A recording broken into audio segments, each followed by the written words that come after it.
Qu'on fasse le point avec Dilem qui nous propose, lui, non pas sa semaine, mais son année, comme c'est la tradition, l'année d'un coup de crayon.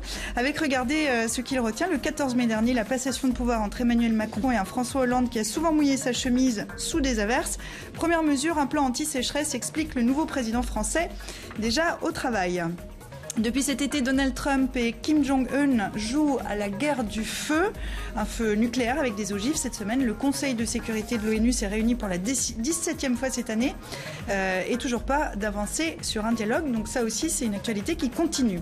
Cet hiver, la chute du groupe État islamique au Proche-Orient, recule pour mieux sauter, constate ce terroriste équipé d'une ceinture d'explosifs. L'Irak a annoncé sa victoire sur les djihadistes au début du mois. Cette semaine, Moscou annonce que la Syrie est totalement libérée. Ça pose la question de l'après-Daesh. Actualité de cet automne, Dilem revient sur les velléités d'indépendance de la Catalogne avec ce Catalan qui scie la branche sur laquelle il est assis. En l'occurrence, c'est la corne d'un taureau, l'emblème de l'Espagne. Les élections régionales anticipées sont organisées ce jeudi. Les sondages prédisent un score serré entre séparatistes et unionistes. Et enfin, cet automne encore à Hollywood, l'affaire a défrayé la chronique, vous en parliez Julien, coupé, clap de fin pour le tout-puissant producteur Harvey Weinstein accusé de viol et de harcèlement systématique, le point de départ de ce mouvement de la libération de la parole des femmes.